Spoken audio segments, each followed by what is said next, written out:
Cool.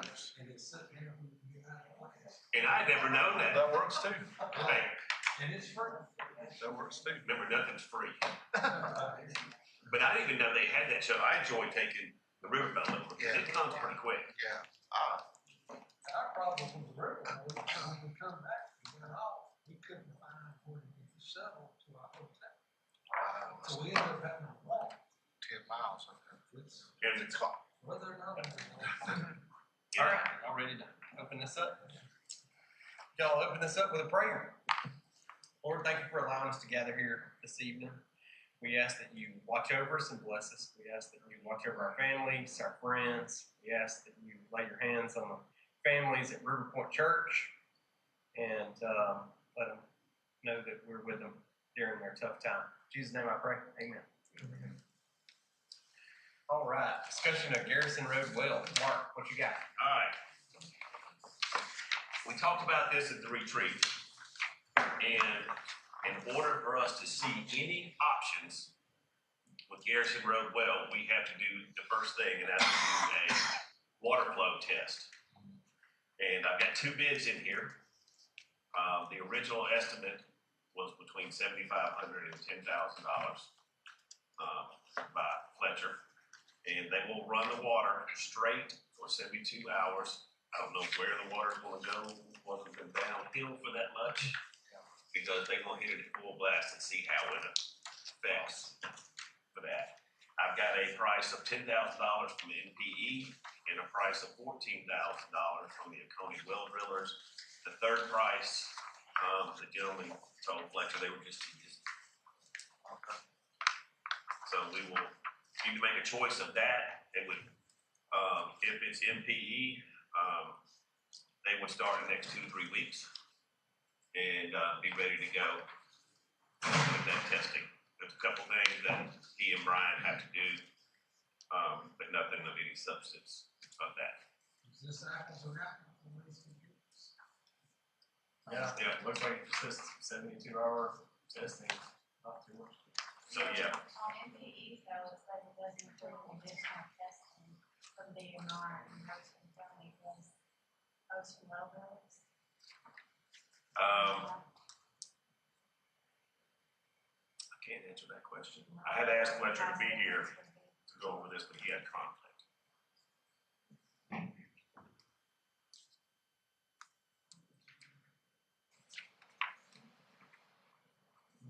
I wonder what that additional expense could possibly be.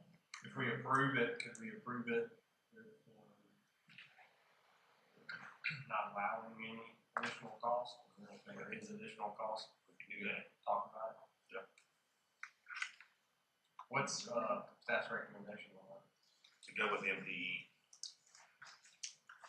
You have the funding for that? we do. Because we have like, I want to say $25,000 budgeted. Okay. For this well. Okay. Very good. Very good. Any other discussion on this?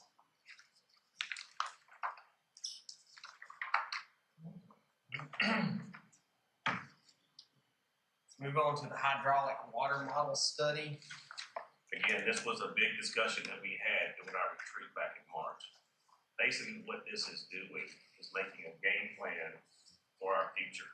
It regulates, it will tell the water flows, water pressures, it will take into account the different water pumps, and the distribution. And I asked Fletcher, had one been done before? He said a long time ago, Turnip Seed had done one, but it was kind of piecemeal. It never was completed for whatever reason. He doesn't know. He says, this is something you should do every 3 to 5 years because it's staying up on the way you're expanding. Let's just say we had a large subdivision or a large end user.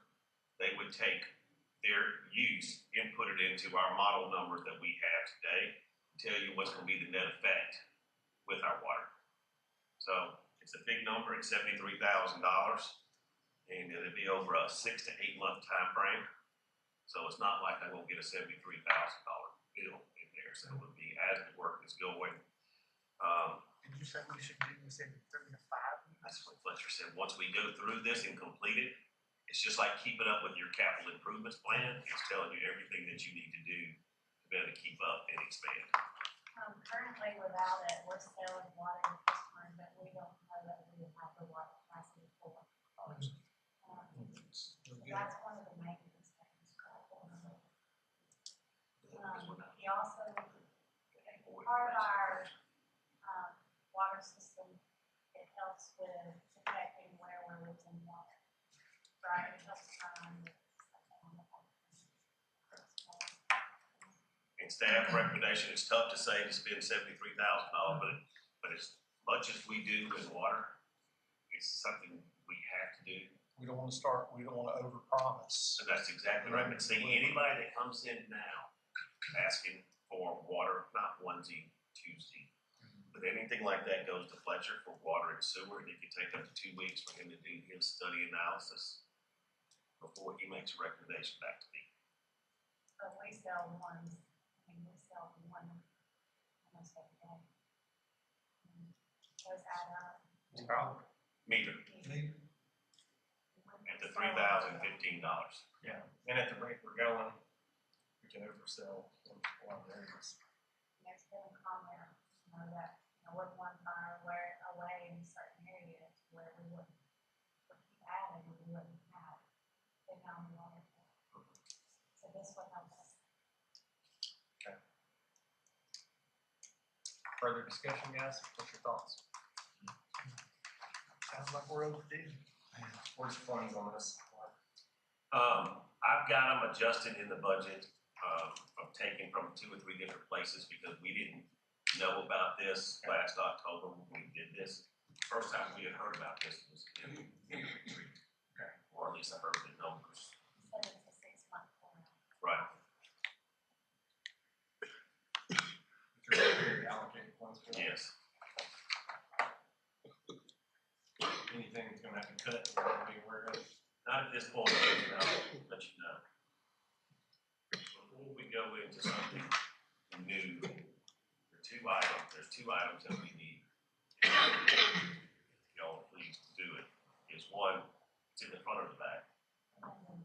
Look at the front, there should be one on sweetgrass.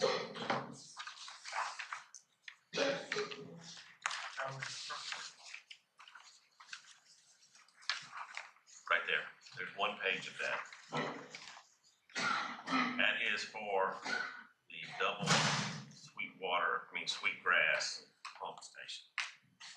One is completely out, and the second is making horrible noises. It could go out at a time to fix it is $18,000 and you have no warranties. And to replace it, 19, what, they're 9, so call it $20,000. And then once we do replace it, we'll have to come back and see if they can fix the one that's going now, or do we have to get another one because it takes 2 pumps in there. And that hurts. Yeah. That came out last week. My understanding was there was only one new pump available. There's only, yeah, it says it in there. There's something in Ohio. So I'm gonna let Rick know when we're done, if it passes. What would we do with the non-functional pump? He said, see if he can save it for parts. But it's all going to depend on once they can pull the other pump and test it to see what its condition is. And again, 2006 is that pump. So I say we got our money's worth over that time. Okay. So we would need to add sweetgrass. Let's add sweetgrass on the regular agenda. It's the new number 9. Then another item we need to add, because you'll take one and pass it down. Thank you. Did you have one of these from Matthew? Okay. Yeah, here's one for you. No, right. In the mail yesterday, I received the GFA grant for the copper and lead of $100,000. And I just pulled out 4 copies out of the 2-inch documents. The second page tells you how you can use the $100,000 for engineering administration is $25,000, and $75,000 for the service line investigation. And the next page gives you the project schedule. We have it out to bid right now. We should have it in the latter part of this month to know what our cost is. We have been told could be additional funds because this amount may not cover, because everybody's just getting their bids out now. So nobody has seen any bids come back in from any of these different plumbing companies, water line installers, to see where those numbers are gonna fall. There was no rhyme or reason. Some cities that were bigger than us got less money. And I was shocked that there's no real formula on how that came about. And the last page would be the signature. It doesn't say in there, Jerry, whether it's the mayor or the city manager, so we don't necessarily have to sign it tonight if y'all approve it, because we gotta go through all the paperwork. And so this, again, is $100,000, and it is a grant, not a loan. In the packet comes in the mail, not the money, correct? Say that again? You said it come in the mail, the packet Came in the mail. Money. Yes. And I sent it to Fletcher. He's reviewed it all and give us his blessings for us to go ahead and start filling out the paperwork. When's the money? It's gonna be coming in as a draw. So on the 15th and the 30th, when we get our invoices from the contractor, we'll invoice them and we'll have it in our contract. You know, we'll be paying you when we get money back from GFA. So they'll have the timelines built in for that. Let's make that the new number 10 in the regular meeting.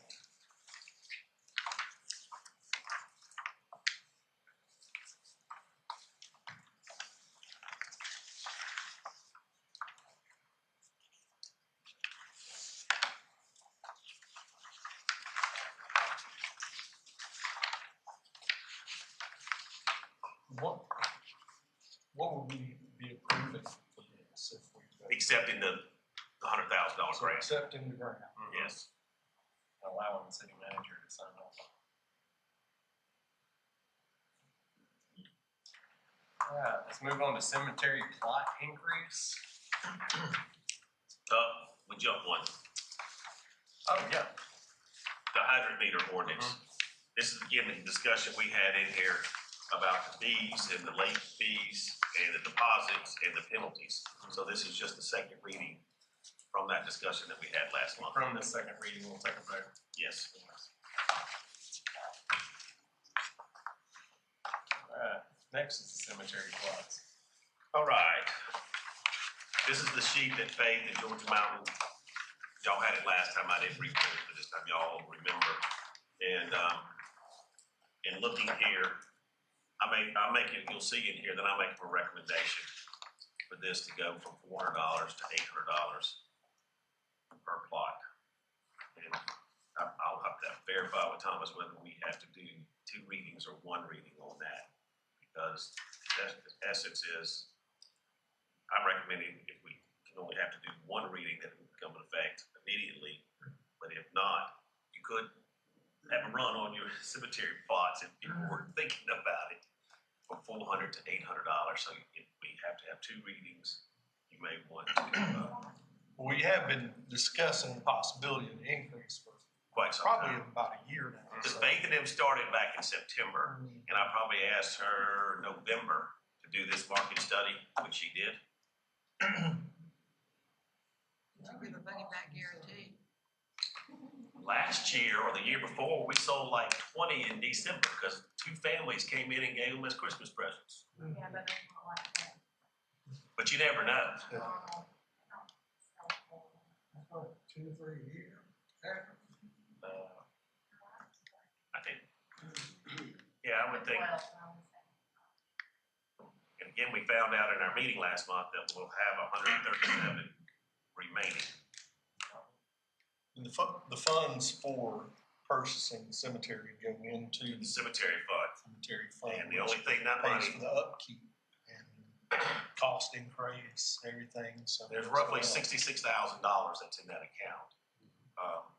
We do not take out of the cemetery fund the cost of cutting the grass when we, what's that company's name, the landscape company? Earth Care.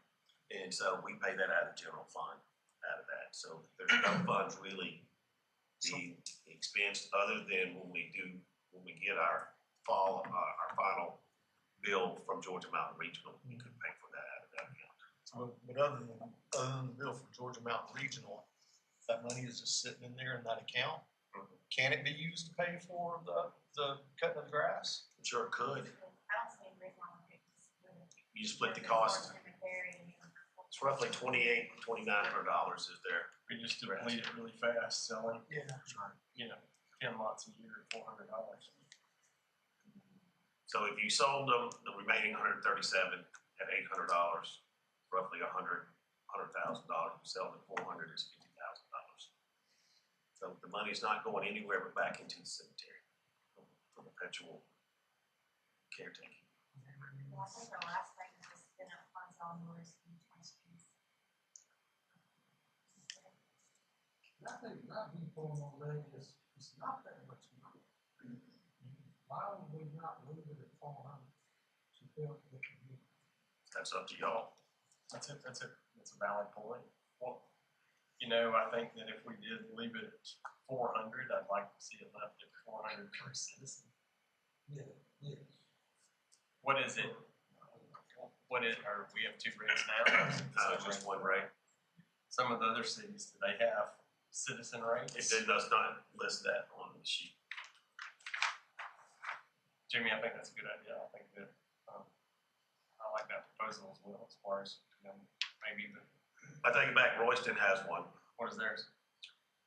Non-resident is 800, for a single plot. For a single plot, it's recommended 500, for a citizen, 800. And 1,600 for 4 plots, so it just goes up from there. Inventory 600.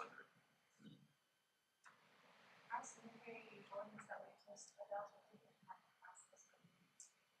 No. And so I don't think we necessarily have a ordinance in writing that says. Yeah. Ma'am? I'm just curious, what about the people, I think of one in particular, who Dan, can you speak up a little bit? I'm sure had a plot there, an old family plot, and she was cremated and not put in the cemetery, but she has a plot. She's not here anymore. What happens to those? So you can sell them. They are deeded, so you can sell them to somebody else. Who's the last in the line? Or, we do have an ordinance that you could bury The herbs in the there. herbs. Yeah. Why don't she scatter? She's to the wind. They don't put no. There's no relatives in the family. There is a recorded deed, so she can sell. Or it can be sold. If there's an heir. She's in the air.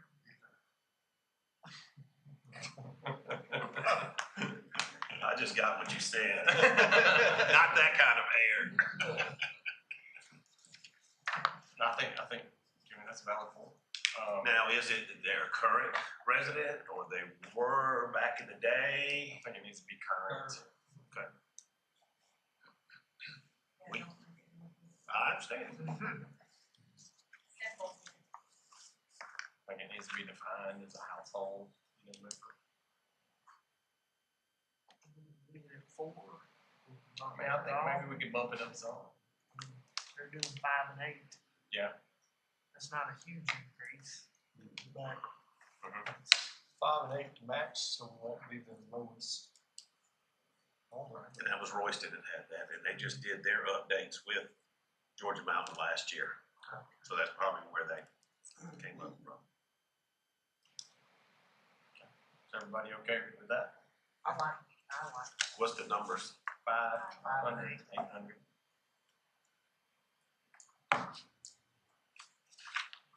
and you'll get back to us if that needs to be a second We'll, reading. we'll know that by the time Thomas comes. Okay. does take 2 readings. Y'all could halt the sale. Until that date, or we can call it another meeting. The next meeting date is August the 6th. I don't think it does either since it's not mentioned in our ordinances. Our fee structure. Something you're running on cemetery. I understand. lots. Was a little tongue in cheek too. Yeah.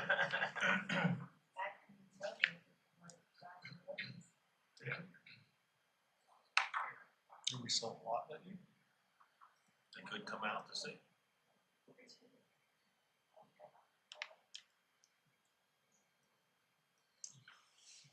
Alright.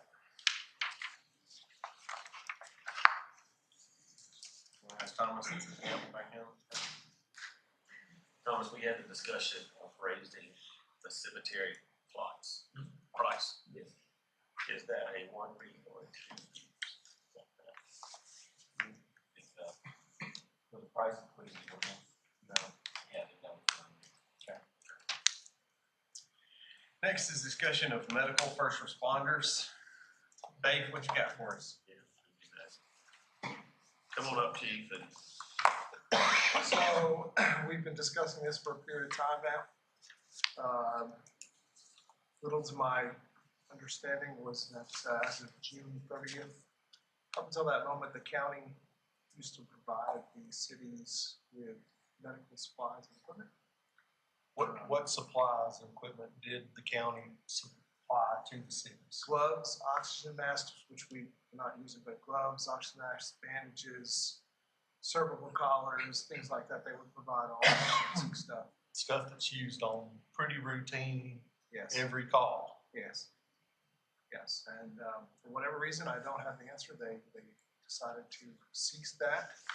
And I found that out about 2 or 3 weeks ago. It's been apparently known since prior to my arrival. I just got that message. And so we are about to run out of simple things such as gloves and items like that. So it's my recommendation to move forward with going forward with the license. I have obtained 2 doctors who have agreed.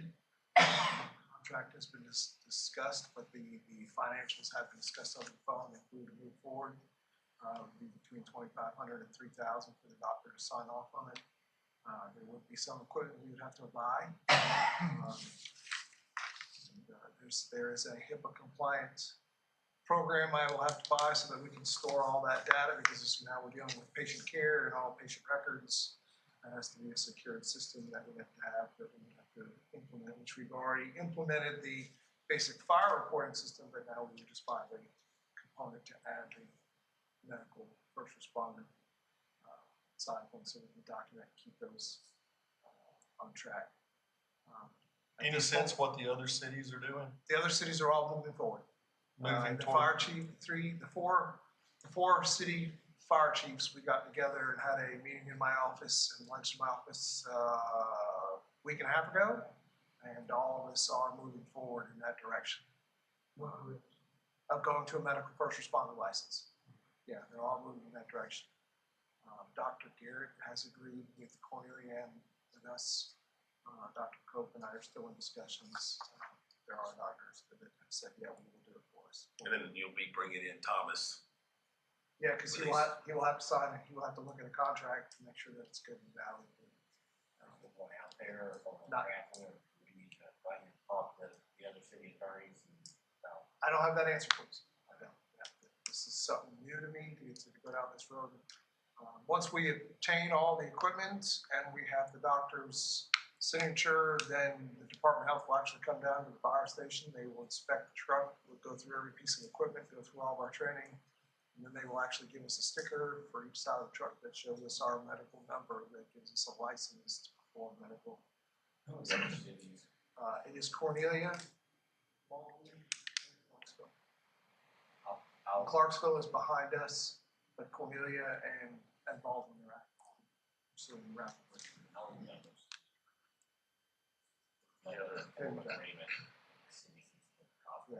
Because I do believe that Cornelia, and this is going with Dr. Garrett right now. So we're talking the same doctor. So. Yeah, Dr. Garrett. He's here. Copeland installed in Clarksville. No, Copeland is here. He's another one I'm talking to. I have not made a formal agreement with him, but he has said that he would be doing it. Dr. Cope actually started his medical career as an EMT, so he has a passion for it, so. But I don't have, I'm gonna run out of medical supplies. Going with this route, we'll be able to provide care for people who are having chest pain, choking, drowning. We'll be able to actually do something to actually help them besides hold their hands. What's your thoughts on budget on this medical supplies?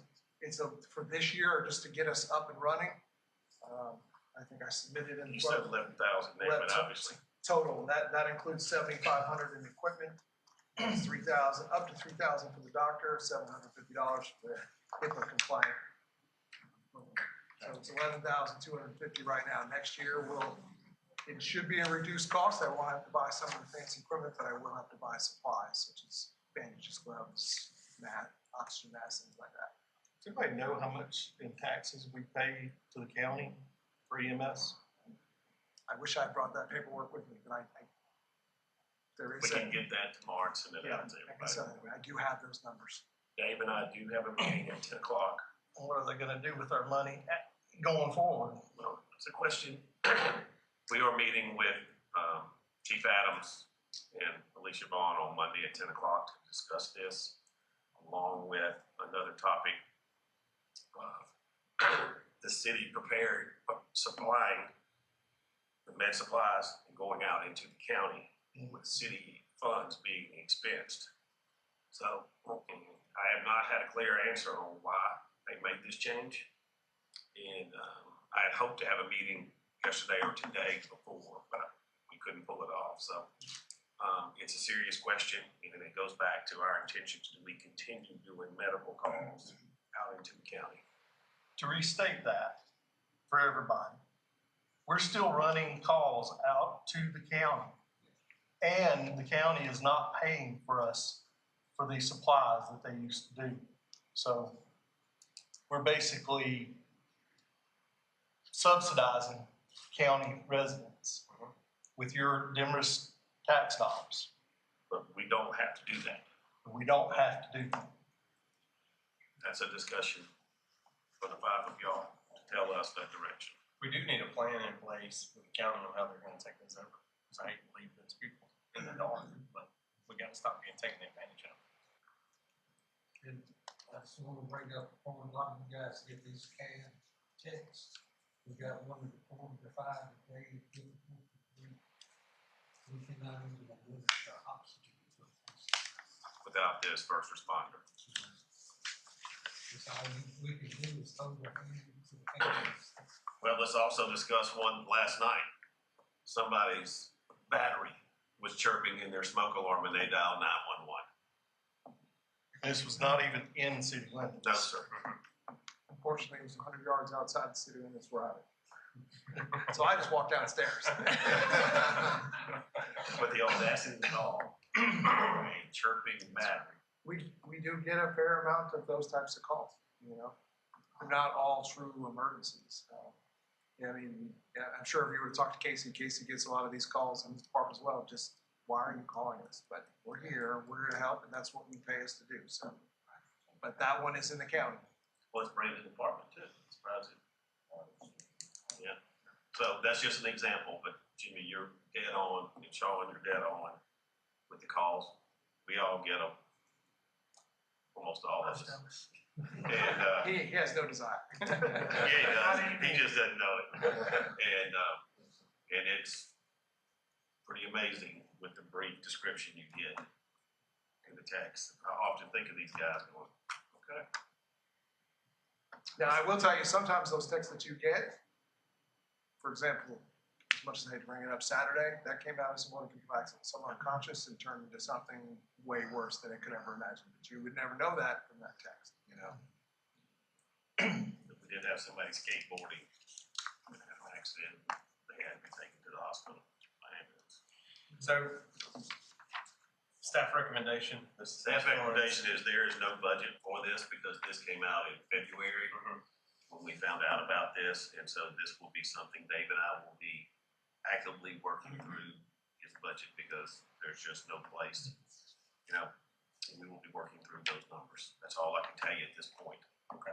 Because, again, not knowing how soon this is going to hit, or, because again, you have to have the certification first before you start ordering, and obviously the doctor's contract, things of that sort. So, I can't get the license until I have the equipment. It's gotta all be in place. What about training?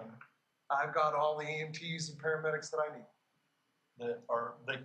Nobody has to do anything Training different? wise right now, no. Okay. Was the county commissioners that did the budget to cut this out? I have not got a clear answer from anybody, but I will next Monday at 10 a.m. Because nobody can take credit for it. The answer, subject to council, would be is if we've got to expend this, the odds of us continuing to go out into the county, spending city funds to provide the necessary equipment, it's going to be a tough sale. The Not county, speaking for y'all, just speaking on the tough sale y'all would have. and the county's already clearly said that this whole northeastern section of the county outside the city, up where I live, there is not fire coverage from here to Mount Airy. There's a good 5, 6 mile, 7 mile open area where there is no fire station. They rely on us. They've always relied on us. Yeah. Now, we still want to talk about our mutual joint and those kind of things. So we are working on automatic aid agreements and mutual aid agreements with our neighboring departments. There are a number of questions that need to be answered before I can finalize some of those discussions, because there is negotiations that has to go into those. So I cannot, at this point, I don't feel comfortable moving forward with any of them until I have a clear direction on the vision for the fire department. And we are going to have separate IGAs with each government Yes. agency. Yes, And they will come back to y'all. they will all be, Thomas's review. yeah, Which I they think will we all can be, all, say that fires. Yeah. True large emergencies. yep. Because right now, everybody comes. There's a fire. Well, as you say that, Mr. Mayor, true emergencies, unfortunately, ISO requires that we have automatic aid agreements, that we go to anything that could be. So a fire alarm is technically a could be. So You we get would, that same response back. yes, except for from coroner. But then it doesn't come. Coroner doesn't come to us unless it's the hospital. So that's a So they negotiation. wait, but we go. We go to We've got to them. be even. Yep. On these type of. That's why we're negotiating, because there are things that we need to figure out, maybe direction from y'all on what y'all want to do. How many departments were at the intersection center? 3. The county had 4 or 5 engines, and every ambulance in the county was tied up. We were there, and Cornelia also had 2 engines, and their chief came out as well. Yeah, we did tie up 2/3 of the resources in this county on that one incident. Well, thank you very much. Thank you. Any other further discussion, guys? While we're discussing the medical, why don't we introduce this young lady and let her tell us why she's here? Because when we got into this, I watched her face. She scooted down and get closer to make sure she can hear. Will you stand up and tell us your name again and why you're here? Not to embarrass you in any way, shape, or form. Hi, my name is Melanie Valencia. I'm a medical student at Mercer University in Savannah. I'm originally from Flowery Branch, but I'm here rotating with Dr. Cope, and I'm just learning about rural health and things of that sort. So this is a topic that's interesting to me. So I want to learn about your community specifically. Thank you. Thank you again and welcome. Fantastic.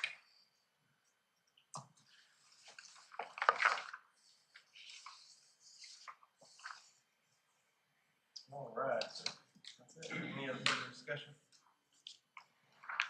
Got anything else you want to talk about? That's it for me until I give you all my city manager. All right, let's talk about. I thought the same thing. You can start it now, we'll be done by 9. I told Megan to give me my book about noon today, so I can start writing my notes, and she said, we'll give it to you about 10 minutes to 6. Let's take the time to talk about the 4th of July. Yeah, we can do that for sure, because I had that as one of my notes in there. But Okay. we are 2 days away from the glorious 4th of July. And we'll be doing our final cleanup. And let's talk about a sidebar to that. Who noticed the work being done on the wall yesterday and today? You know what that means we get to do tomorrow? Clean up all the barrels, the trash, the plastic. Because DOT came to us and said they didn't have a dumpster to put it in. I said, well, by golly, we can find a garbage truck to put that stuff in. So tomorrow, we will remove the barrels, put them back by their porta-john back here, and remove the sandbags, everything from there. We will weed eat, blow, spray weeds, the sidewalk and everything, but we do have to put the yellow caution tape back up. So yes. Sidewalks are closed. And the railing will be up per DOT in 2 weeks. 2 weeks. Thanks, all for this. You sound like Matthew today. How many times have you heard 2 weeks? 2 weeks. But we're almost there. So we'll stay positive and we'll have that beautiful wall.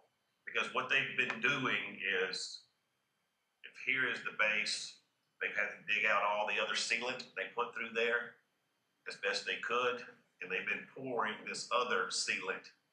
They actually took an orange cone, turned it upside down, poured it into there as a funnel to pour that stuff in. So, They're saying the issues are fixed. nobody said that. No. If it doesn't rain anytime soon, we may never know. But if it doesn't rain, it could be fixed. But at this time, they got a little bit of cleanup, they got a little bit of work to touch up tomorrow. Anyway, as best as we didn't use repaired, accepted, or anything like that from the DOT guys today. So, but with that being said, we have our city employees coming in around 10 on Thursday.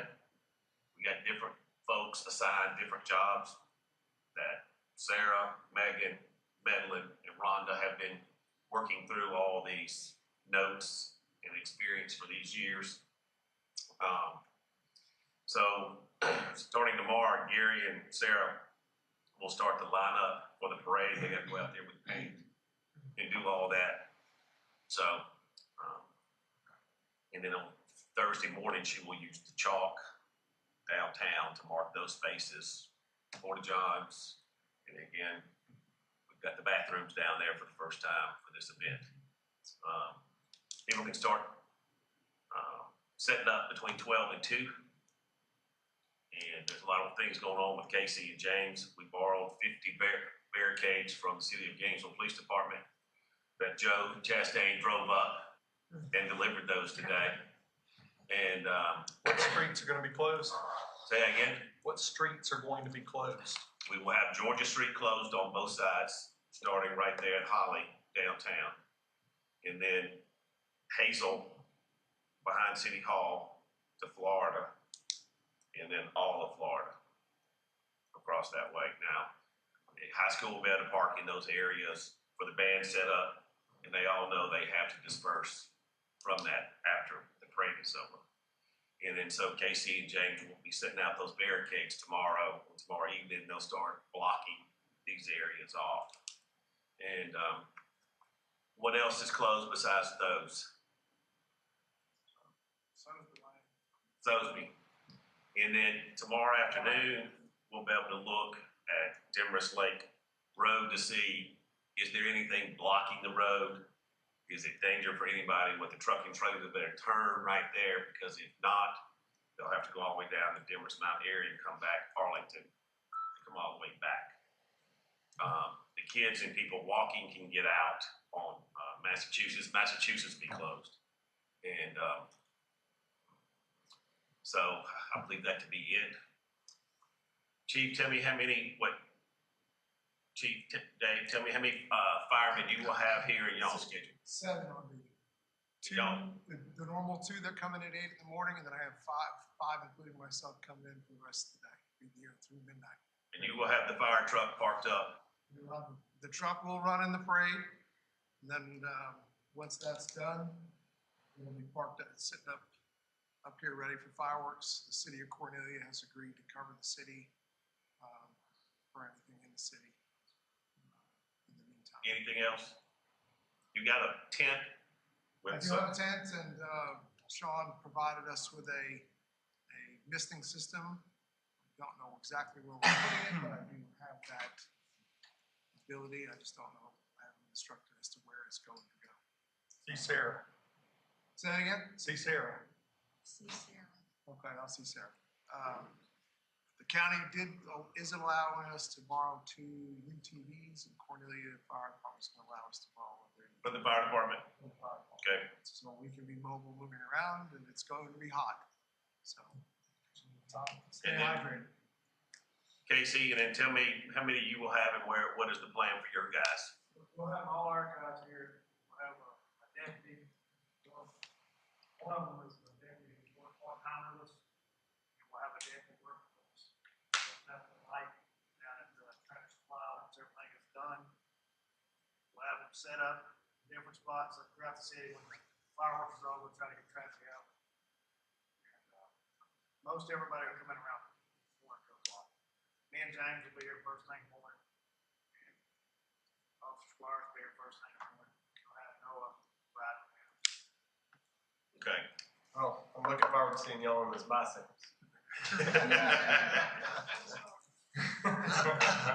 Robin, Sheriff-elect Robin has also given us, I think, two.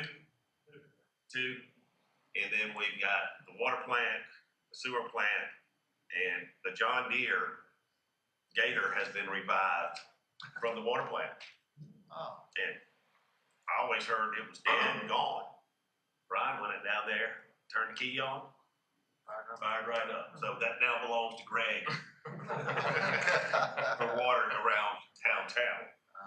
But and the parade starts at 4 o'clock. Right. And John Bear's gonna get here. right, the children. Hang on one second. We'll talk about. I'm gonna turn it over to you in a minute for music. And we'll have the children's parade kick off at 4. They'll be lining up at, we like to all say the Blue Willow, but it's Premier Mortgage now. And so they'll start from that area, and Casey will be walking in front of them, leading them down. And then we'll start with our Grand Marshal thereafter, and which is the 4th grade class. And Jerry's brother has been so kind to loan us a trailer for the kids and the Miss Haynes to ride in. They all have the Demorest t-shirts, and they will. Brian is to call you tomorrow to go get that, and then they will be over there and decorated by the kids in their lineup. So we have y'all's candy. It's questionable on the bag. If you have a nice bag, cloth bag or something like that, you might want to use it. Well, I don't know. It's kind of hard to get in and out of it. You might look up, but you may have 3 or 4 grocery bags hanging on your wrist. Okay. Look at. Oh yeah. But you'll be in your truck too. So Just put her in charge. So we shouldn't run out as y'all ran out last year, but also you gotta gauge your candy and how much distance you got too.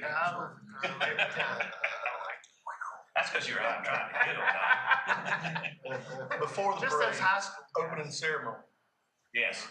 Of course, WCO will be here. Talked to Clayton a couple times. Joel will be here.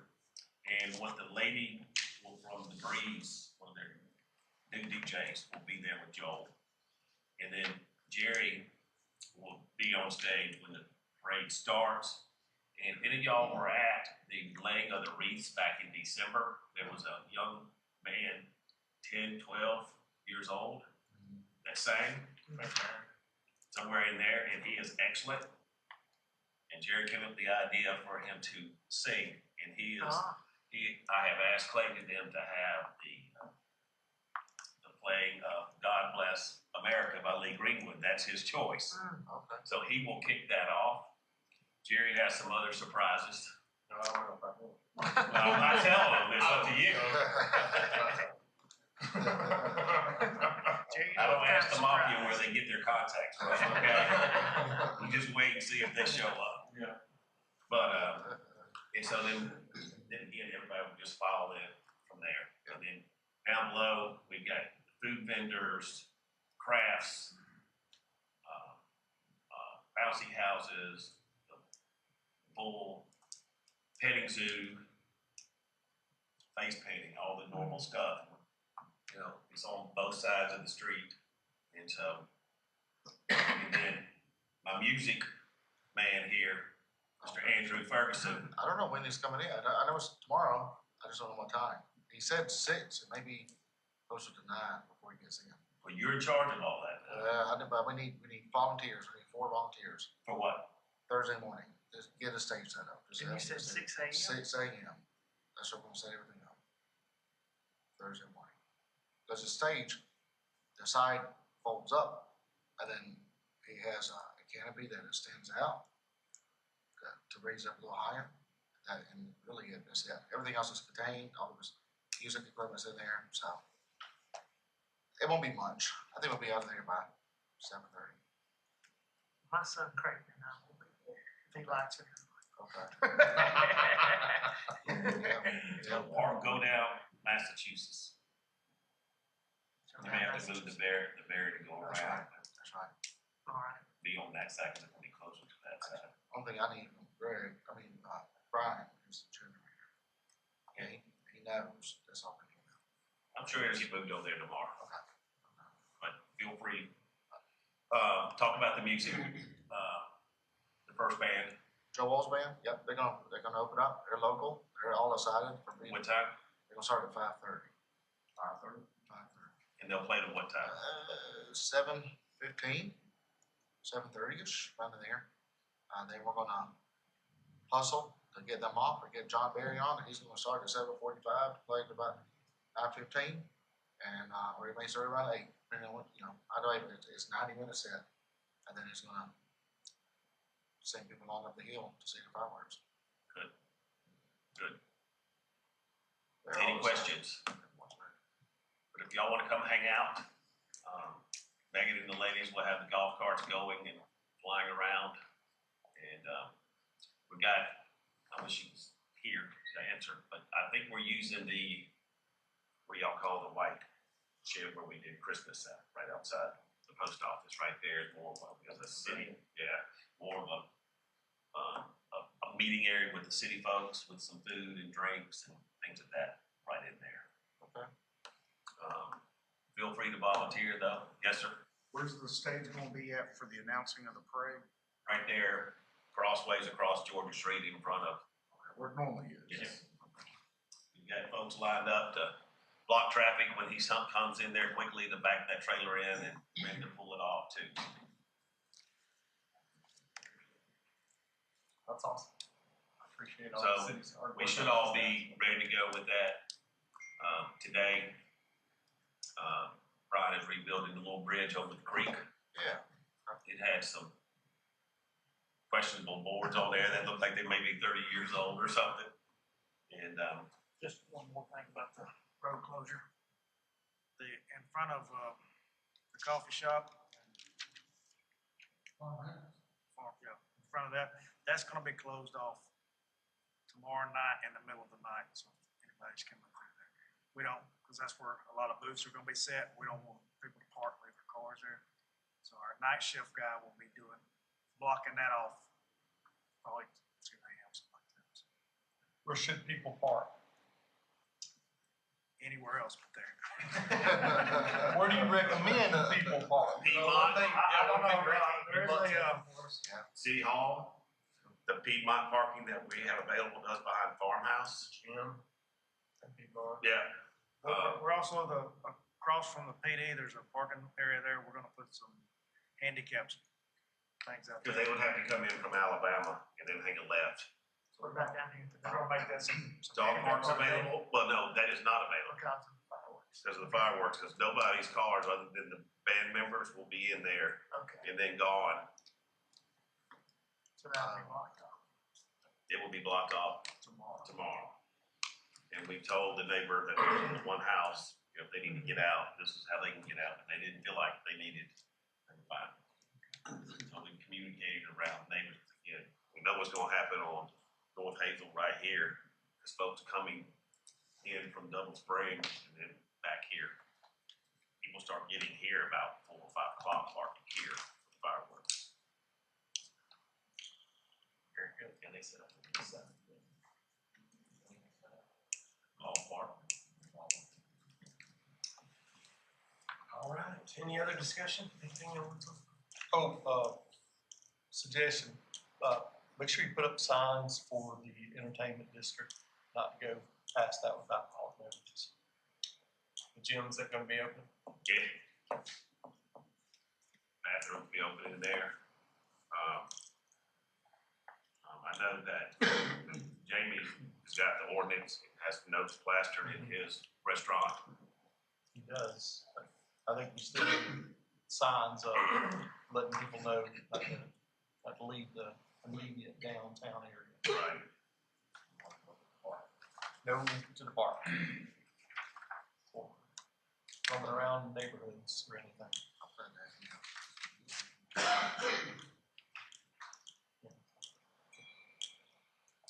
Sweet bread to be open. They will. I've sent them the ordinance too. Does anybody have anything else for the time? Got 9 minutes. All right. Take a 9-minute recess.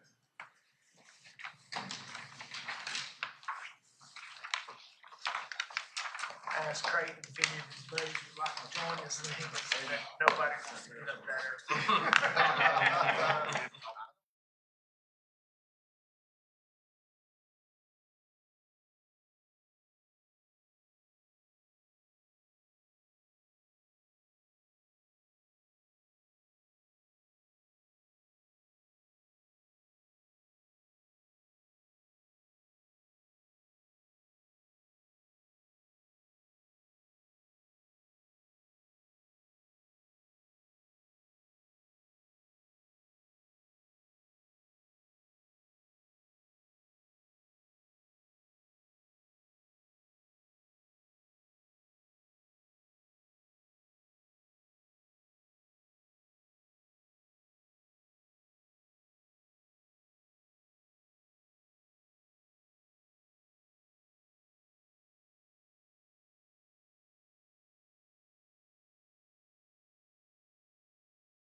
Lord, we're thankful that you allowed us to gather here this evening. We're thankful for having this meeting. We're asking for your protection over our celebration of Independence Day and how you bless us. In Jesus' name I pray, amen. Allegiance to the flag of the United States of America and to the republic for which it stands, one nation, under God, indivisible, with liberty and justice for all.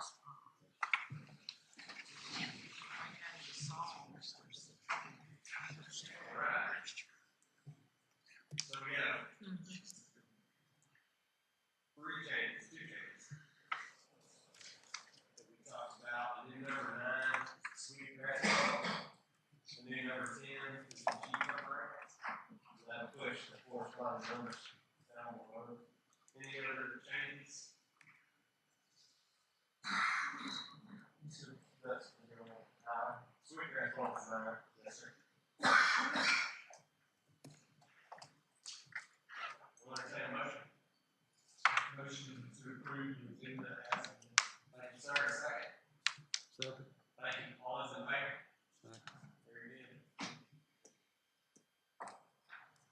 All right. First is appearance of public comments. Please step forward. I didn't want to go before. Go ahead. You should have my ear out. Make sure that's on you right there. Can you hear me? Pop it right there, see, test it. You can read my lips then. We test it and see, when you touch the hidden microphone. Find out. You're on now. Okay. I want to get to the bottom line of the trees being cut, and I hope y'all tell the truth. You really can't hear me? Do you want that one? How about that? Yes. It's about the trees that were cut at the dog park. I wanted to ask for some open records information. I thought that perhaps it was when I was in Hiawassee taking care of a very special friend of mine who was in hospice. I thought I must have been up there when it came up before the city council. And I found out that it didn't. It was never even brought up in a work session. And I want to know the legalities of that, how you could do that without giving the public an opportunity to voice our opinion. Why were they cut? I got 5 different answers from 5 different people, from 5 different city employees. So I wonder really, what's the truth here? Hello? What's the truth? Why were the trees cut? So the first discussion of the trees come up here in our retreats, and I think anybody does anything about me is always high. Number 3 get cut, number 3 get cut. But the pine trees were the topic of discussion that was scattered amongst those sweet gums that were there, and that they were getting some age and they were in danger of falling on the ground. Oh my goodness. That's where the discussion felt wrong. And then when they were out there cutting the trees, they said that the other trees were showing signs as well, but they were mature sweet trees. Where did it come out of the budget? So I assume that just comes out of the streets. It does. And So- again, we discussed that at the retreat.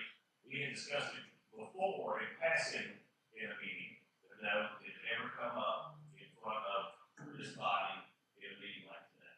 I don't believe that's fair, right, or in any way. And Thomas, this would be for you as far as our city charter goes.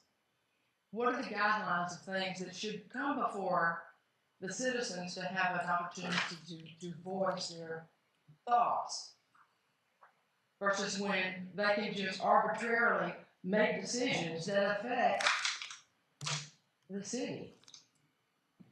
Well, when it comes to something, I can't speak to the broader implications of your question. I mean, there's tons of things that where some of those decisions the city administrator will make and others will be required council action. When it comes to a matter like trees on city property, that's probably a matter for the city manager. How much of the discussion had to do with the fireworks? Did it come up at the retreat about the fireworks? It was part of it. It was part of it. Safety was part of it too. Again, I've got, just to say for instance, you came right out here, and went right back, north basement. There's a tree, this big round, that sits on the right of way. Sidewalk is jacked like this. And my attention, the tree is halfway dead at the top. And the bottom part, where you can see bark coming off like this, I never noticed it before. If that cut down that tree, that could be a danger to somebody, it's $5,000 for that one tree. You cut down 23 trees over here. What was the cost? $12,500. Because once they, it was at $10,000 before, it went to $12,500. One of those trees was a 300-year-old tree. You know, there was nothing wrong with it. We do have a letter from the arborist who commented, who wrote, that said one of the trees had been damaged in the last couple of weeks, but it wasn't that way when he came out first to get the bids. Oh, wow. How could a tree be damaged in 2 weeks? What damaged it? They didn't take pictures. I wasn't here. They had damage in the tree, so from a safety standpoint, it's just like that tree that's over here. Except none of the bark was coming off of those, except maybe the pines. I agree the pines should have come out, but not the sweet gums. They provided shade. There's a lot that you didn't consider when this happened. One thing was the amount of heat off that corner. And I know, Councilman Bennett, you made a comment that it had to do with the Boy Scout hut, that it was in danger of the trees. That's not so. Because the way the sun goes, it goes over and behind there, and the trees go that way. It had nothing to do with the sun. It had nothing to do with the sun. Had to do with the trees were leaning toward the building. That was the safety piece. Let me tell you what's going to happen now. We're going to have a big rain, and that building's going to get flooded. This city has talked about runoff and the sewage and all the problems about that. You cut all the trees down, that water's going to go running right down that hill, right into the Boy Scout hut. Which, by the way, when was the last time it was occupied for any function? I've got somebody looking at least it has been seen. Well, that's in the future. In the past, when was it last utilized? That is so important? Well, it's still an asset. I was in that building yesterday with Donnie. It's probably my second time since I've been here. Is there, Thomas, one more question. Is there in the city charter somewhere that says if something costs a certain amount of money, that it should come before the council and a work session, again, to let the people have opportunity to chime in about it? There's financial policies that the manager's got a $10,000. He can spend up to $10,000 without approval. There's requirements with regard to the sale of property. I mean, there's different between the charter provision on disposition of property and the financial policy. There's different requirements for different things. When we were in that meeting of the retreat, I brought it up. I said, council, was all approving for me to spend this money to cut these trees. It was a legal meeting. It just was a vote. I had not acknowledged it.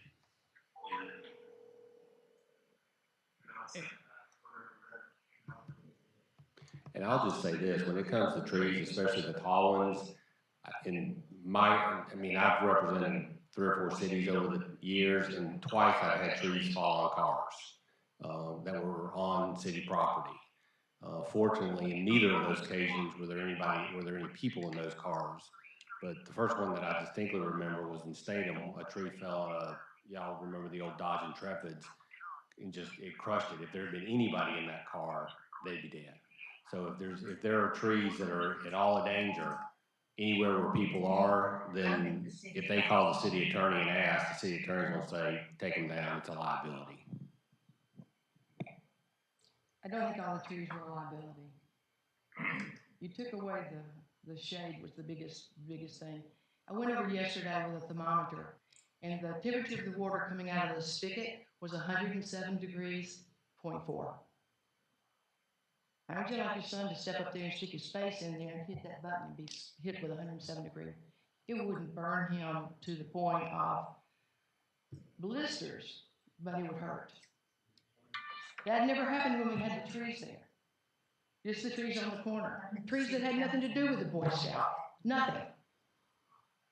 So I'm proposing to you guys to come up with some solution to put some shade back over there. Because it is bloody hot. When we are talking about that, it was the topic here in the retreat, we would have to come up with some shit back. I'm sorry that, you know, the birds and all the other squirrels and everybody else whose habitat you destroyed couldn't have a voice here. And I'm sure they would have something to say about it. Aesthetically, it looks horrible. It looks just horrible. So I'm sick about it. I really hated seeing them too, but unfortunately, I don't think they all need to go to. Not the 300-year-old tree right there on the corner that gave enough shade for half that park right there. There's none. It's disgusting, really. So, I've had a lot of comments from citizens saying it's much better. they don't walk their dogs there. Can you hear me Yeah, okay? you got You can hear me? Yes, ma'am. Okay. I heard, and I don't know if it's true or not, but I heard that the fireworks were gonna go until like 2 o'clock in the morning. So if, 23 minutes from start to finish. how much? 23 minutes. Okay, the concern I've got is as dry as it is, with no rain. We need the fire department to stay around past the fireworks. There have been some people shooting off fireworks at the Premier Mortgage place, right there on 441. And I'm concerned about fire since it is so dry. Well, just know, for 23 minutes cost us about 28,000. So if it was gonna go on for 4 hours, we'd have to have a much larger budget for next time. Well, I hope you don't ever get a larger budget. My cats don't like it. Chief, sure, would you like to stand up and say what y'all's plan is? We will be staged up there from, shortly after the parade, probably 7:30, 8 o'clock. The truck will be parked there, and it probably won't leave there till 11:30 or 11:45 at night. So it'll be long after the fireworks, a good hour after the fireworks, that truck will be there. Sounds good. You said that Cornelia is going to be handling the rest of the city. They will handle the rest of the city, yeah. What is what's the law as far as when someone can shoot fireworks? Say that again? What is the law as far as what time at night can someone shoot fireworks? I'd have to read the ordinance. Casey? It's a noise ordinance. It's gonna be, I think on a normal night, it's 10 o'clock, but on a holiday such as the 4th of July, it can go to 1 o'clock, is the law. What's the time? It can go to 1 o'clock. Okay. That is right. We're starting around 9:30. That's not what we're gonna do. That's just the law that allows them to do that. What law? It's a state law. State law, that's state law. For this deal, we're starting around 9:30, 9:40. And once we start, it's no more than 23 minutes. Okay, well then we're gonna need to have somebody protecting the city from fire until 1 o'clock, if that's when the deadline for fireworks. Joe Public, we're not talking about Joe Public shooting fireworks. They're gonna call, somebody's gonna report this to the police department. That's not what we're talking about. We're talking about the city's fireworks. Only lasts 23 minutes. Now, some jacklady can go out there and start shooting, but that has nothing to do with us. If somebody's going to have to report that, then 911. But the police will go back. The fire department, after their hour or so of being out there, is going to return back to the fire station.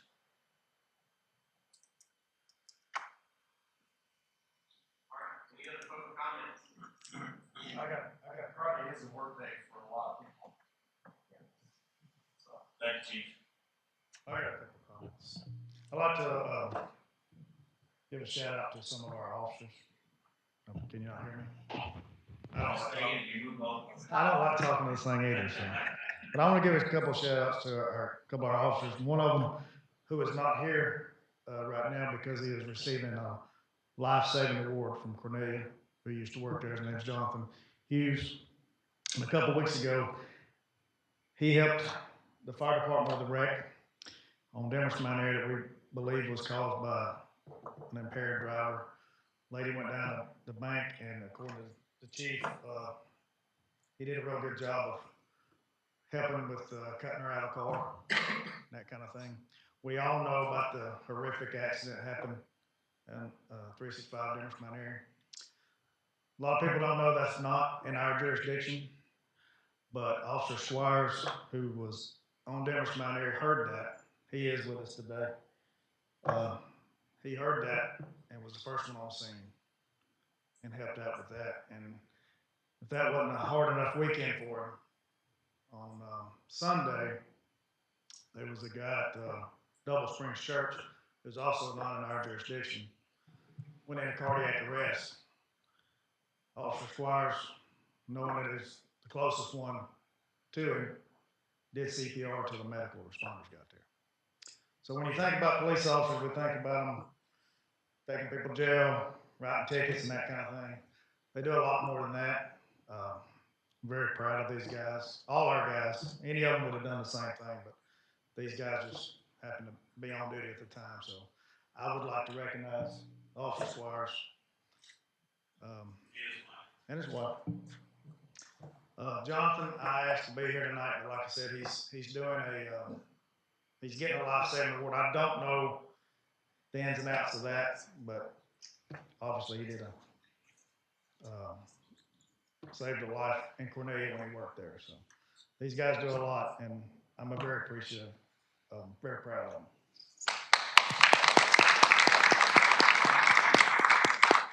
I appreciate your service. I appreciate everything you do for our community and our city. Thank you very much. Yes, I don't know if you're aware, these children were from our church, River Point Community Church, Patty and myself were members there. You guys did an amazing job. Y'all literally saved lives. And I just, from the bottom of my heart, so thank you. Thank you guys very much.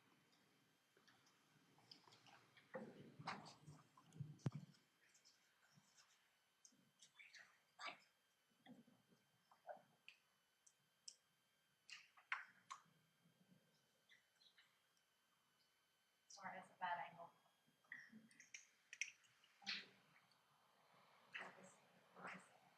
It's okay. Any more public comment?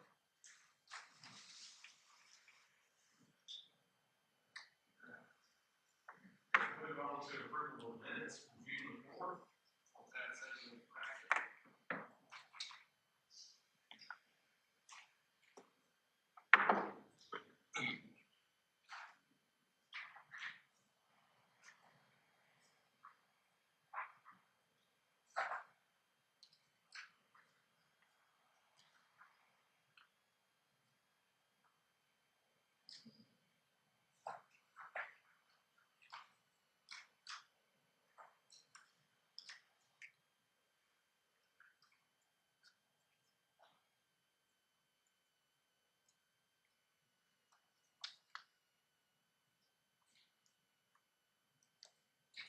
Entertain a motion to accept them as written.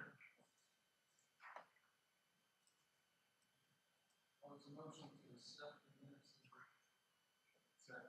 Thank you, sir. Second. All those in favor? Very good. All right. First is discussion of Garrison Road well. This is a discussion of running a test on that well for 72 hours. We have two bids in our packet, $15,000, one for $10,000. It is staff recommendation to move forward with the $10,000 bid. This is the budget for that well. So we move forward to accept that as written.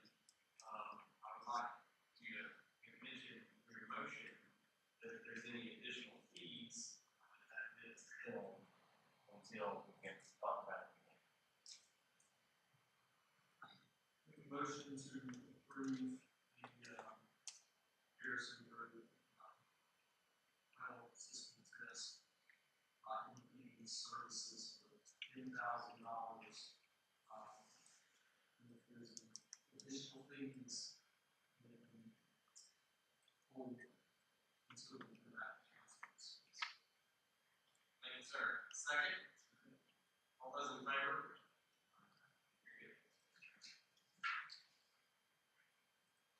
Discussion of the water model put together by our engineer, EMI.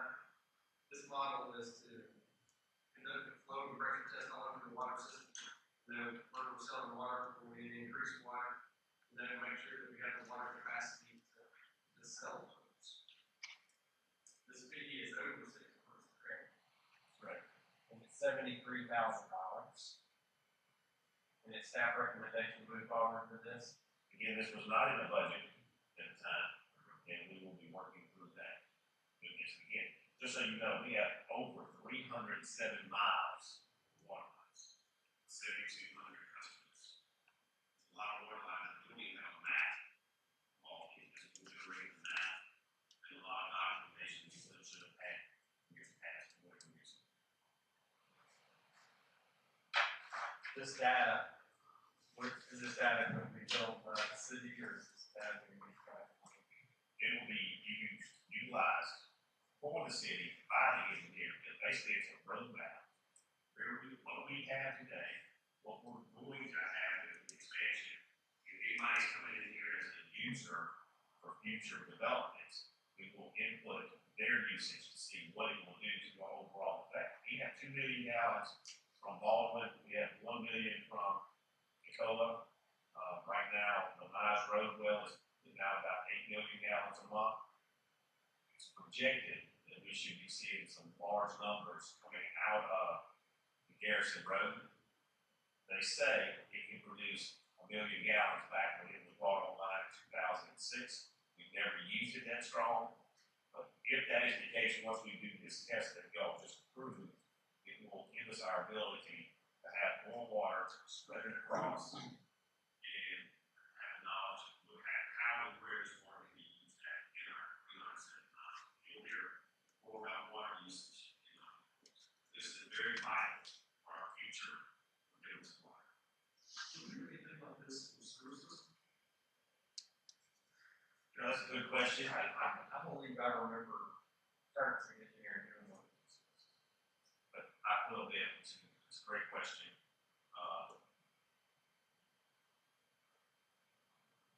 But I will get that info, and that is definitely something else. Because again, you know, we're approved for 400,000 gallons a day. We have capacity to go up to our 800 gallons a day. But we're probably getting out of that 400, maybe 300,000 gallons a day. Because once we move to that next level from 400 to 800, we get a whole different range of requirements from EPD. And there's no reason to start hitting those different requirements until we have the usage in hand, if that makes sense. Very good. Any other further discussion? None, we'll move forward for a motion. We have a motion to accept this for $73,000. I'll make a motion that we move forward for $73,000 with the high dollar water model. Very good. A second? All those in favor of moving this forward? And again, guys, this was all something that was in the retreat back in March, so we have plenty of time to think about it. And the pleasure to keep telling us, if we don't do this, I can't map out our plans. We don't want to impact existing customers when that's new customers. Next is our hydrant meter ordinance. This is the second reading. Thomas, do you want to take care of the second reading? Yeah, this is an ordinance that, apparently there's an issue with folks hooking up hoses to fire hydrants out in the county and basically stealing water. This ordinance, allows the city, it basically creates a situation where you all can rent them a meter and they can use the water legally, but the city will get paid for it, and we can, know when that's being done. My understanding is the county, once we've adopted this ordinance, the county's willing to adopt a similar ordinance, and so that they can enforce it, because a lot of this happens outside the city, so we need to have it in place, but then a lot of the enforcement action will actually be done in the county. This is the second reading. Do we have any discussion? We'll entertain a motion to accept this new ordinance as written. I'll make a motion to accept this new ordinance as written. Thank you. A second. Second. All those in favor to accept the new ordinance? Next, we're going to move on to the Sweetgrass Pump. Sweetgrass subdivision. The pump has failed. We have two quotes in repair. One is a rebuild the existing pump for $18,678. The second one is purchase a brand new pump for $19,920. Brand new pump does come with warranty. Good warranty. I said, very good. Okay, this is something that we normally use it. The key to this, guys, is this. We got one pump that's out. It's a double pump station behind Sweetgrass. One is completely gone. The other one is close. And these pumps date back to 2006. To last that long, it's pretty good. And there's only one available in the entire country of these pumps in Ohio. So we've got it on hold. And I'm to let them know tonight if we pass this ordinance. Unfortunately, this is a necessary item. It's unfortunate that the cost of repair is almost the cost of buy a whole brand new one. And with no warranty. With no warranty on repairing, so. It makes sense to buy a new one, and we wanted to look at getting the one that's there evaluated. Correct. To see if it is worth repairing it to, or we will have to come back with a second pump. The main thing is getting the first one so we can have stability in that pump. Can we look at another company to see if they can repair it, like as a backup, cheaper? You take that mic and say that again, please. I said, can we get another quote to repair the existing pump? And hold it as a backup. Yeah, and hold it as a backup just to see if there's a cheaper price, because this is just MPE's price, if that makes sense. From the work session, I think it was there. In my opinion, that we're going to move forward with buying a new pump for $19,920. We entertain a motion to move forward, accepting that, paying that out, $19,920.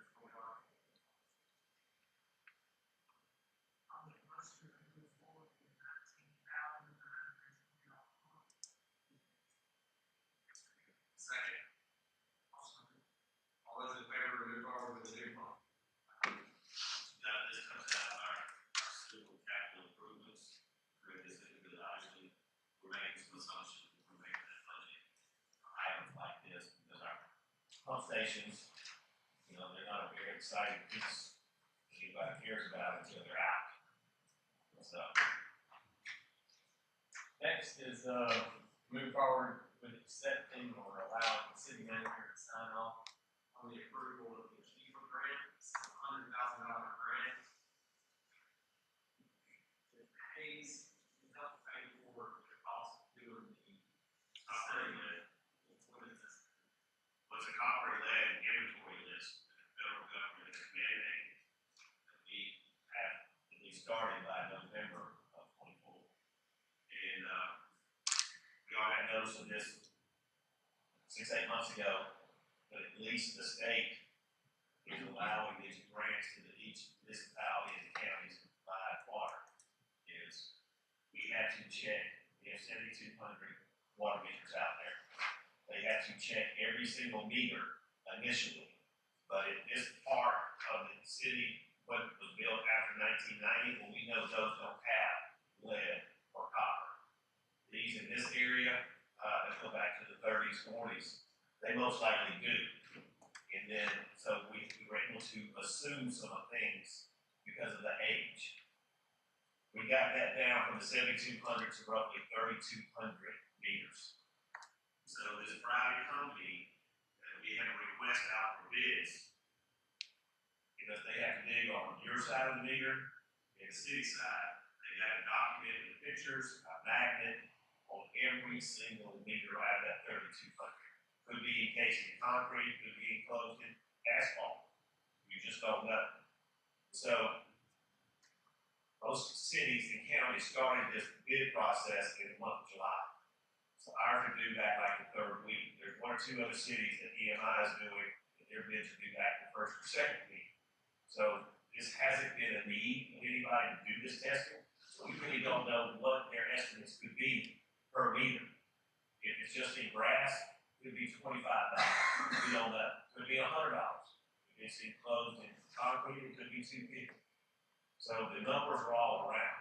Some cities got more than we did that were smaller than us.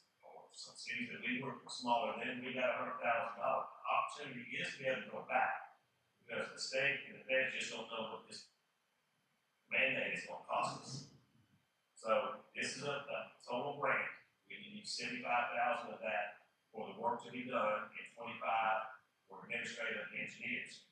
If you do the work in-house, send the grant back. You don't get to keep it that way and let Brian and his guys do this. Not that they could in a timely manner, but that's not an option.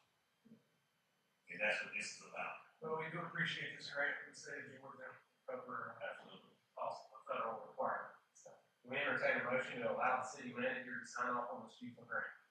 Make a motion to accept the Chief grant for the Lynn Copper, and allow the city manager to sign. Thank you. Second. All those in favor? Good. Next is discussion of cemetery plots. We've been talking about this for a year.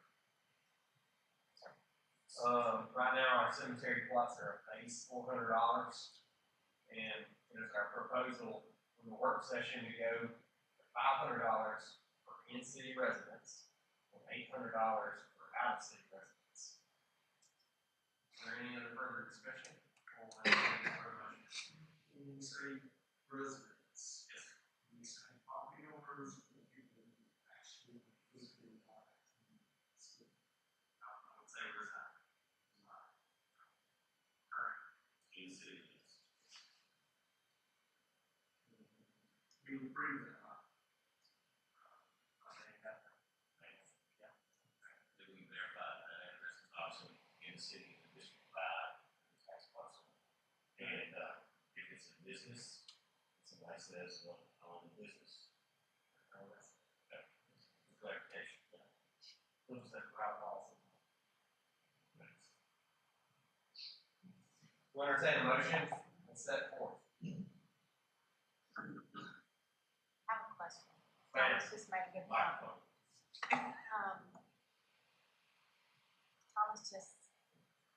Thomas just said employees, and that's a good point. We have employees sometimes that want to purchase. Would they be considered citizen?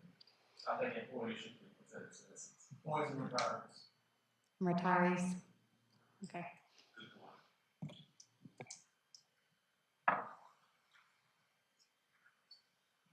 attorneys, Do we have a motion? mayors. Well, you're in the city. Mark has a, To tell your story, Mark. What story is that? What you tell Dory about being a mayor and council. Back when I was mayor of Gainesville, I picked on my wife after I was out of office that the mayors of Gainesville had a certain section, and only the mayors could be buried in the house like that. For the longest time, she was like, "I'm not getting buried." Yeah, I said, "No." She's probably watching this right now too. But no, I'm in this section over here. Only, probably years before I told her I was just a kid. So whenever we ride off the distance, I'm like, that's my section over there. So thank you for that story. She's really texting you. Do we have a motion to accept this?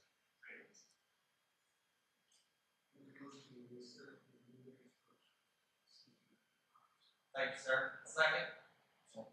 Thank you. All those in favor? Very good. Next, we have a discussion of medical first responders. This is allow fire department to move forward to negotiating terms with medical director purchasing the equipment, which is a total cost around $11,250. Help fund our firemen, our first responders, administering certain items. We've talked about this several times. Do we have a motion to move forward and accept this? I'll make that motion. Move forward. Thanks. Do we have a second?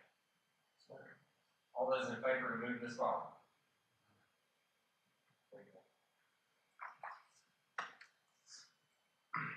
All right.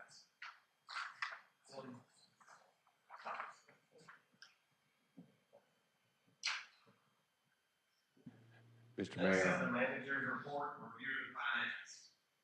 I just wanted to let y'all know before we started, I emailed Mr. Sanders and Steve Campbell and Bubba Samuels and suggested that the city attorneys collaborate on the contract with the doctors. Very good. Thank you. Thanks for that. Awesome. All right. Mark. Floor is yours. Let's talk about how hot it's been, not just at the park, but around here the last couple of weeks, and the amount of water usage. Our water usage has been over the top, and heavy usage. A time or two, we have pushed our 2 million gallons a day from Baldwin. Luckily, their usage did not cause any issues with dealing with their water withdrawals of 3 million gallons. With that, we had water tanks that levels could not be sustained in those water tanks. When Brian came to me about this, he told me that he's scared. He thinks Brian is scared. But he loves to miss. That's okay. It's the only thing I need to hear.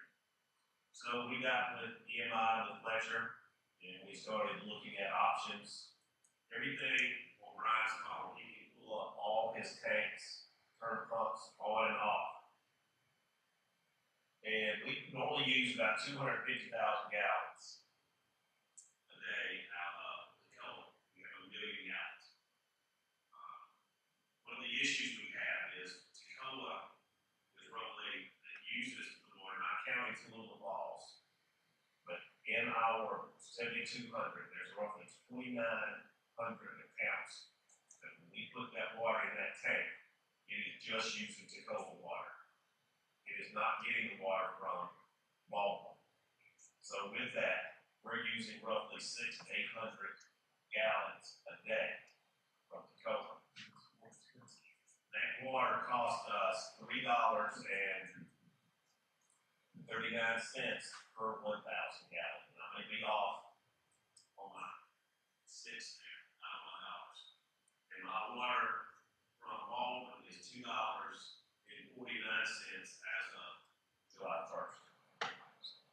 big difference in cost. So with that, we are designing a Tacoma water zone. And we've got it where Megan and Rhonda are working with our water company software system. We have to go through and label every one of these addresses and give them a rate. And their rate is going to be higher than those who use all the water. Because we've got to let water pay for water. We cannot subsidize the cost. One costs more than the other at this time. If y'all approve to do that, we're not here to debate that right now. We are here to gather the information right now between Megan, Rhonda, and Brian, and we'll meet next week with our engineers to put this into play. This doesn't come lightly because, again, it's additional water cost, and it's the effect to know that you got fire.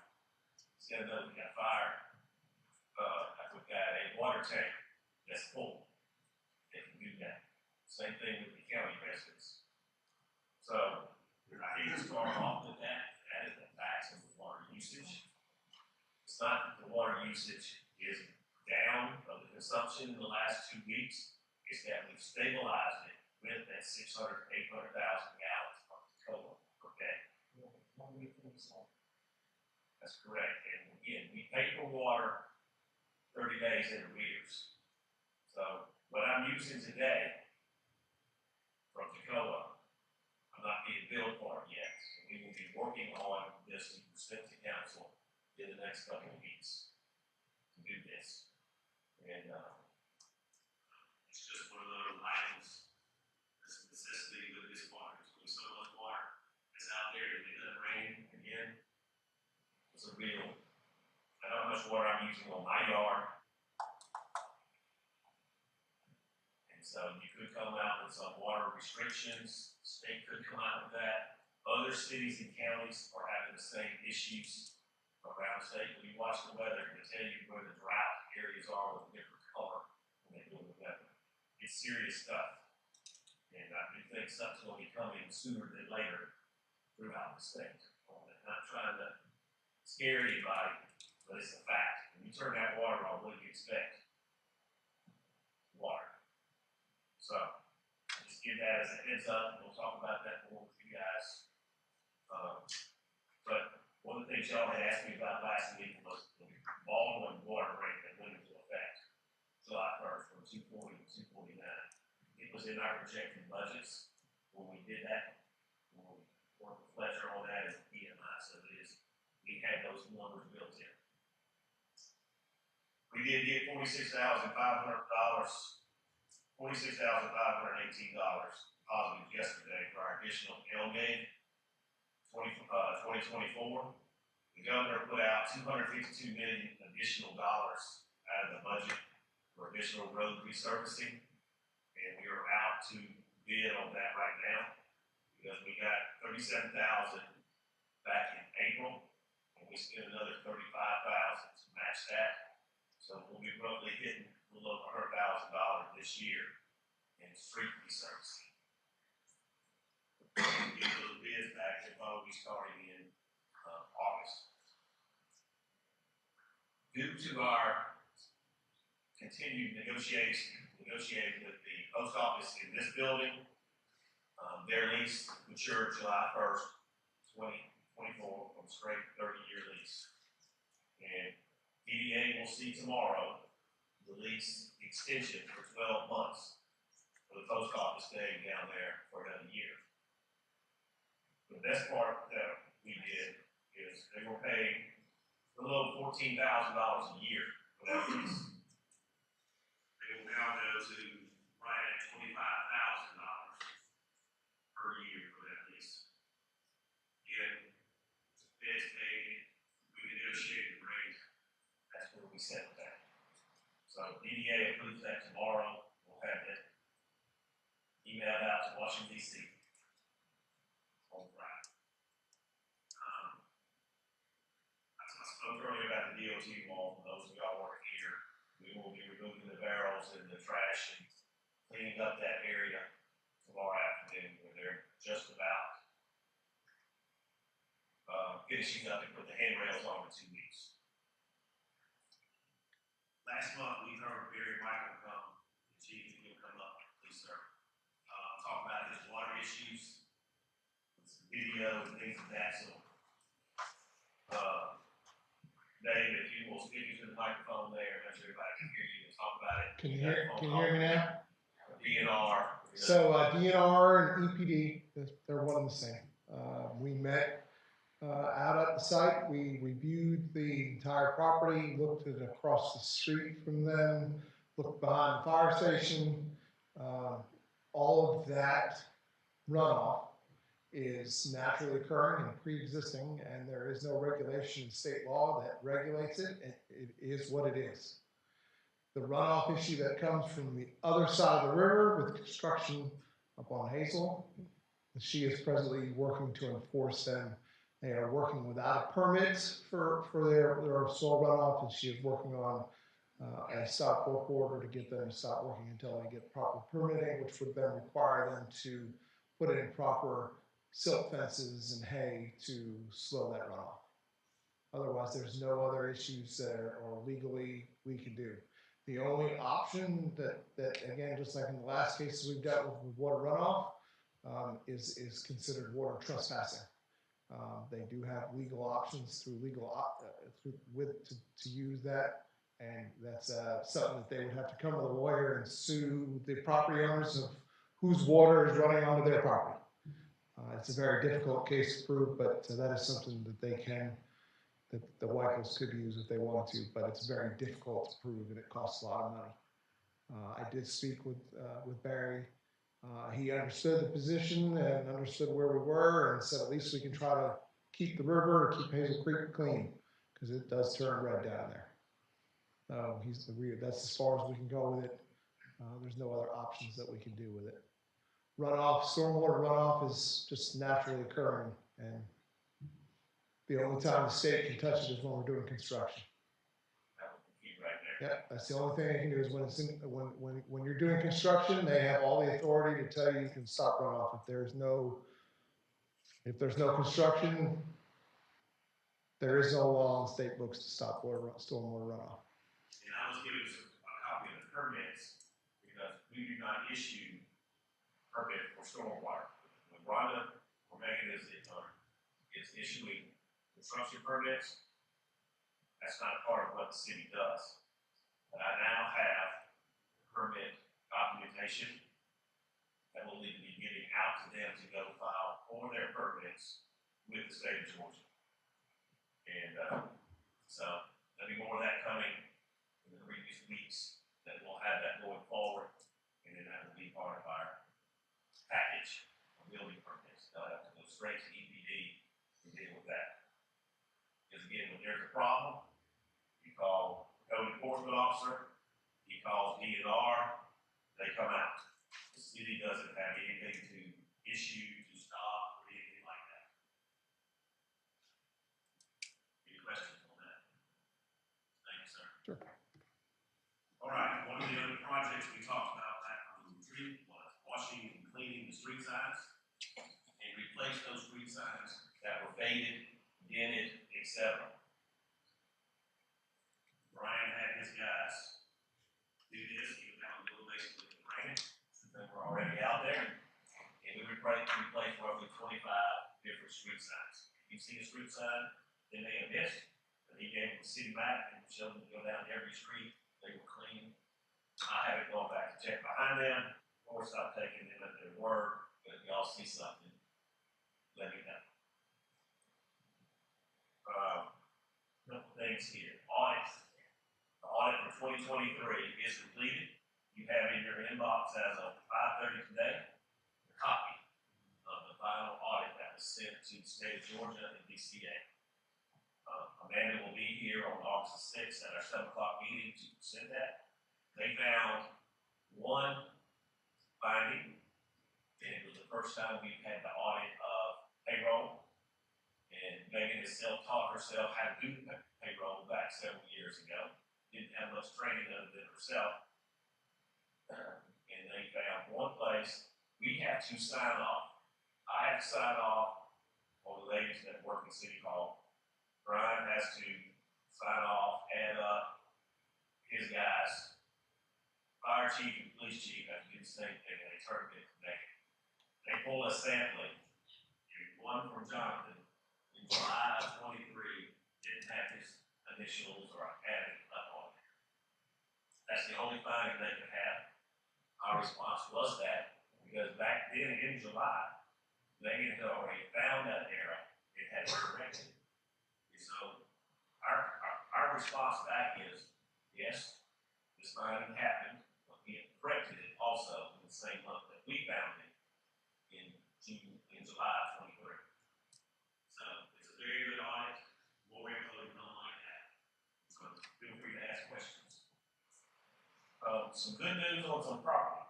900 Central Avenue. Everybody know that building on the corner there at Georgia Street? Avenue Lumber. It was sold yesterday.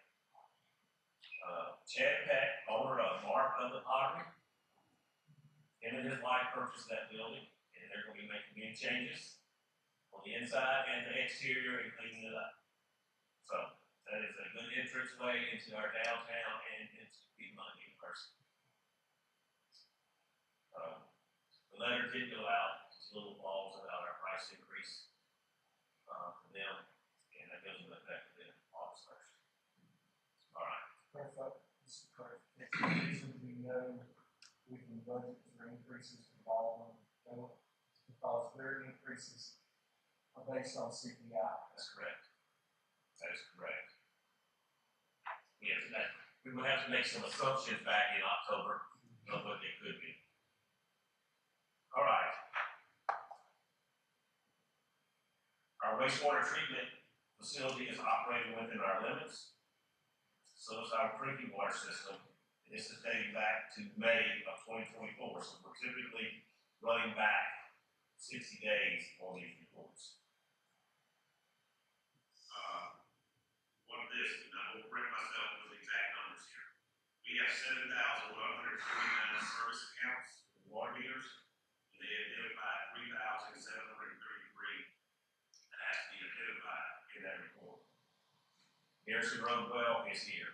Once we cut that well off 6-8 months ago, we have to keep a letter up to date with EPD on what our plans are. Again, then passing that tonight will go a long way in our knowledge with EPD on that Garrison Road well. Brian's guys had 13 emergency locates, 364 locates. Again, we're talking 31 days in the month of May. 356 work orders. They repaired 13 leaks. And our water loss is $780,000, 780,000 gallons for the month.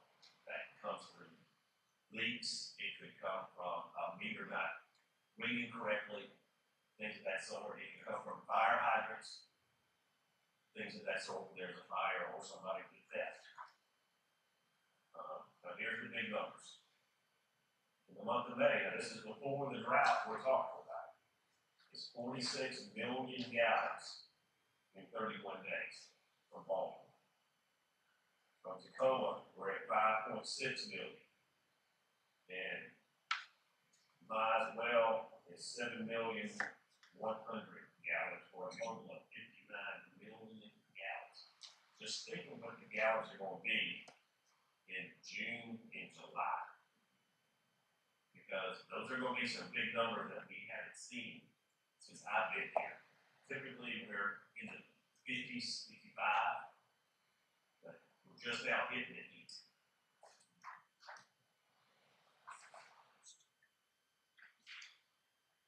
All right, on our fire department, we had 95 total calls, 53 that were med calls, 10 were ambulance assist, weather-related, fire alarms, things of that sort, unauthorized burning, technical rescue, they had to rescue a person's hand out of the sheet that they were able to do. if we didn't break this out, what was in the city? Police report. Imagine, I told you, we had 460 police calls. 3 domestic, 5 accidents, 161 DUI, 167 traffic stops, and issued 43 citations. That's 26% of the number of stops. Officer completed 3 incident reports and had over 24 hours of training. We transferred $220,000 from the water fund to the general. And I told you for the total streets elevated, $68,000 total, and we'll be doing the other $46,000 next this month. You had a March payment of SPOS funds of $32,000. April payment was down to $22,000 for some reason, but we average around $30,000 a month. Water sales were roughly $400,000. Water install fees $45,000. Sewer revenue 65. Hydrant fees are 16. And we paid all the purchase and paid. For some reason they have them together. We paid like $110,000 involved in water. And in the month of June, we paid them $116,000. So those numbers this month, once we get into reaching June payments, are going to be some really numbers that we're not including in our budget.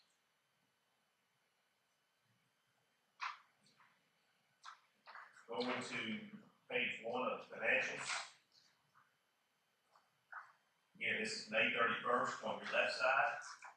As of June 28th, when they reconciled the cash balances on the right side.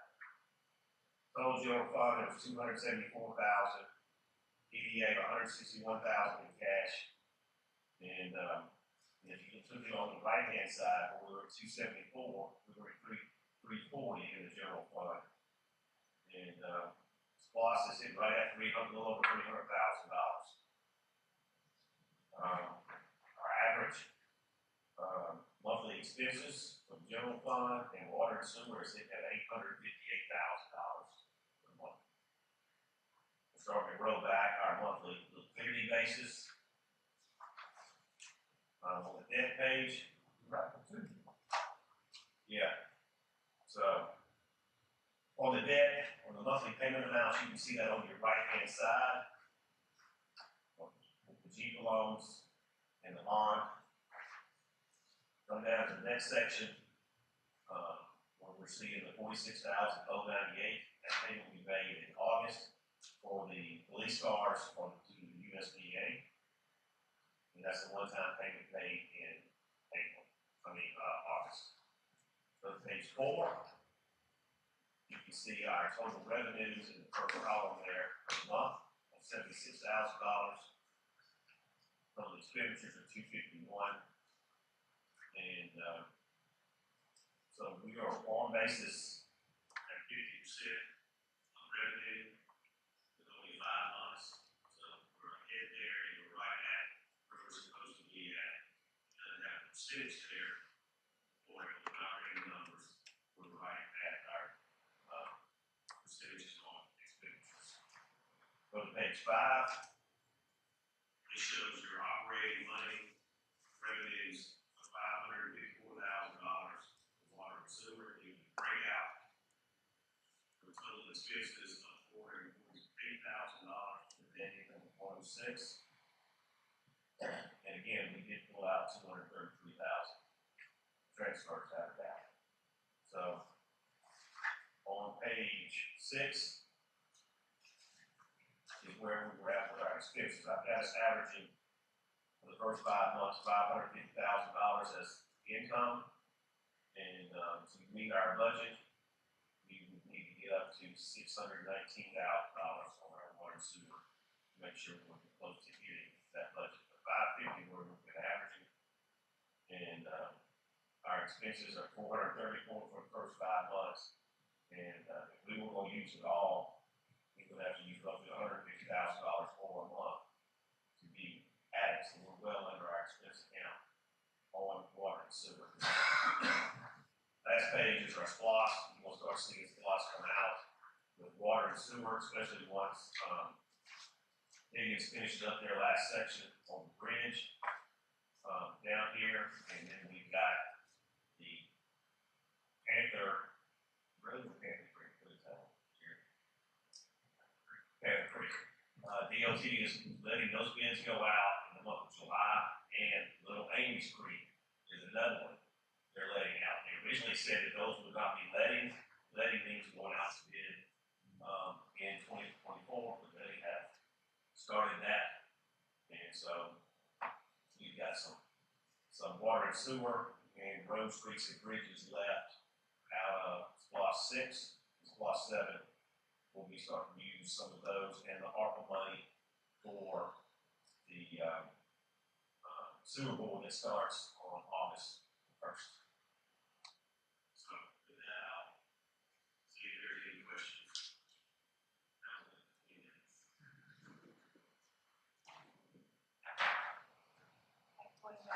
I can't hear you.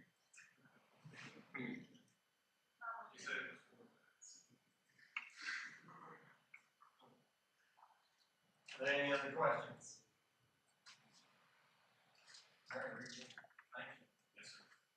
Which brings us to our next appearance in public comment. Is there anything else?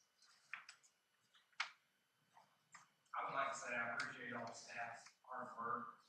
I'll get ready for the 4th of July. It's gonna be a great day. Stay hydrated.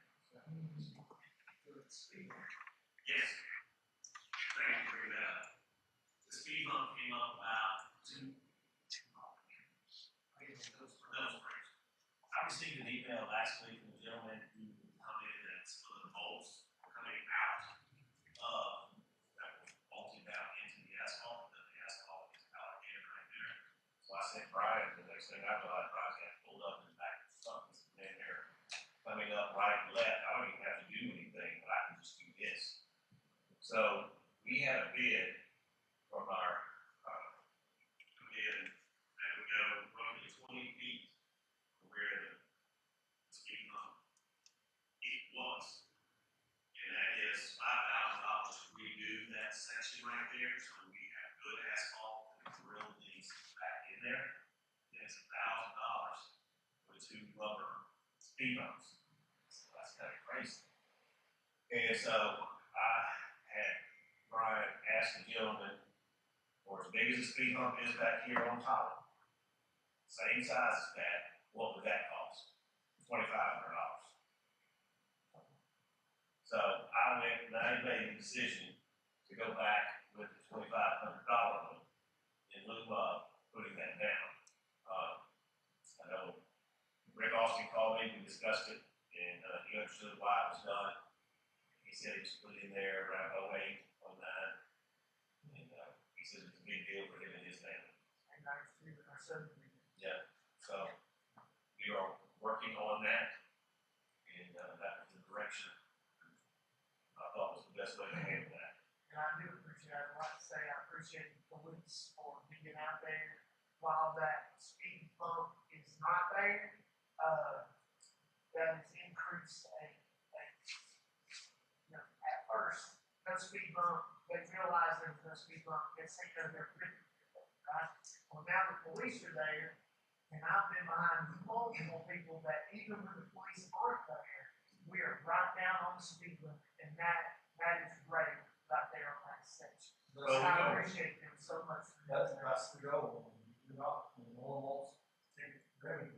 This is Yeah, we put the orange cones there at least to acknowledge there's supposed to be something here with that. And again, stop the stop sign. Don't roll through. Is this speed limit asphalt? No, the other one's rubber. Because it's gonna cost $6,000 to put it down as opposed to $2,500. And it's asphalt. And I use the size of those back here on top because you can have some that are. So I use those as a template. Thank you for bringing that up. public comments. Do we have anything to go into executive session for? No, sir. Okay. We'll entertain a motion to adjourn. I'll make a motion to adjourn. A second? All those in favor? Yes, me too, Abby.